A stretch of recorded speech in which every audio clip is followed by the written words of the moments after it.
So what was it like coming back to the show after all these years, and what brought you back?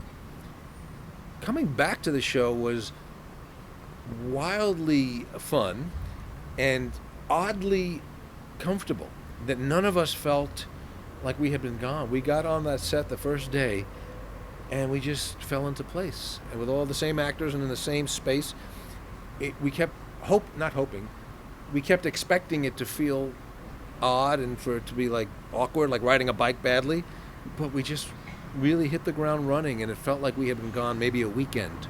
It was really great. What brought us back? The irony is Helen Hunt and I had talked over the years. We got together all the time, and anytime somebody would ever ask us, we were so clear we would never want to come back for a couple of reasons. One is we felt we did it really well, and why mess it up? And we ended it well, and it was nice and neat, and let it move. And to me, whenever they bring back reunion shows, I always thought the only thing that comes out of that is people at home going, "Ooh, he let himself go. Wow, she doesn't look well." And I thought, I don't need that. So it was not about being nostalgic or going back, because we didn't want to do that. But as everybody kept asking us, and all these other shows were rebooting, we kept getting asked about it, so we had to think about it. And the more we thought about it, we thought it actually would certainly be fun to play together again. We both really looking forward to doing that. But we also realized that at this moment in their lives, as their one kid is leaving the home, it very much paralleled the original series, which started with we're married and we're alone together. It's just the two of us. And this was a very similar moment, except for you're older and your lives are in a different place. So we thought it was a very rich story point to start from. So that was and it's been really great. We are halfway through our 12 episodes, and I'm kind of struck by how good they are, because you always want them to be good, and sometimes you fall short, and so far they're just really strong and good, and it's really been fun. What was it about the show, do you think, that struck such a chord with audiences? It was popular for so long. Well, we always, more than a lot of series, let me say that again. I think more than most half-hour sitcoms, we always made it a point to be real and grounded. And we always wanted the laughs, and we did a lot of silly things, and we certainly knew we were a comedy, but they talked like real people, and I think people related to that and went, to a person, everybody on the street will go, "Oh boy, that's my wife, that's my husband. You must have cameras in our bedroom," and we must have heard that a million times.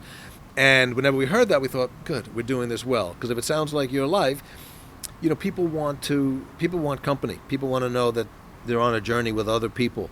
And hopefully that's what they'll be coming back to now. They say, well, we had kids at the same time, and we had teenagers at the same time.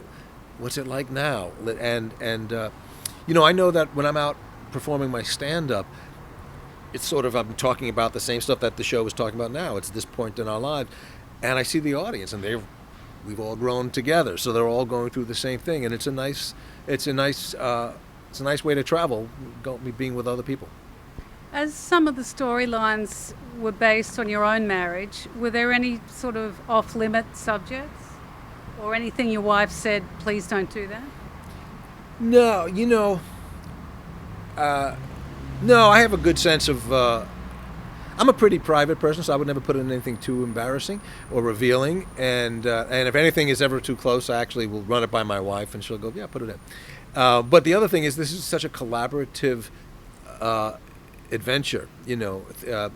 We've had a really lovely partnership. Helen Hunt and Peter Tolan and myself are really doing this together. We have a staff of great writers.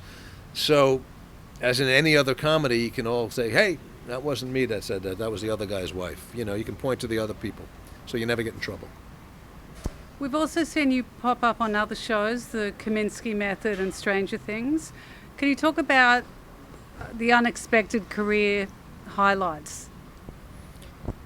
The crazy thing is, I have planned nothing.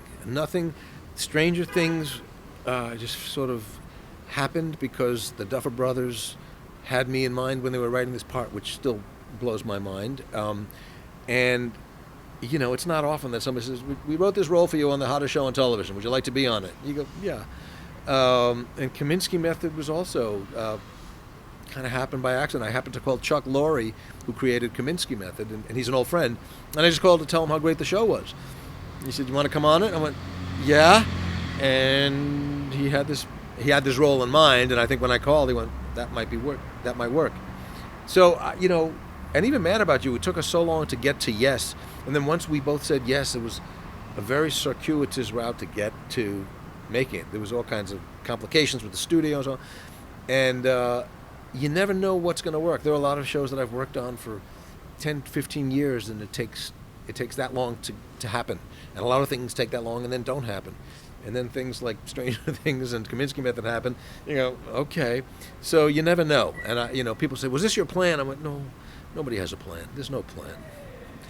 You kind of be foolish to have a plan." And what did you miss the most about Paul and Jamie, or their relationship, maybe? Well, the relationship is very much like the relationship I have at home, so I didn't miss that. But what I did miss was having the outlet, taking stuff from my life and getting to do the fictionalized version, which can be shorter, funnier, faster, different, have a different ending. And so it's a great outlet to be able to take stuff, because I always tell people I'm not smart enough to make anything up. I can only write down what happens. So when something happens in my life, it's like, oh, okay, this is going to be a really fun story. And going back to the question about people relating to it, if something is really personal and it really happened to me, there's a good chance it's happening to somebody else. So I missed having that outlet, and now it's really fun to be able to write. You have a great argument at home. Go, hang on, honey. Now Helen Hunt's going to say that. Great, thank you. You bet.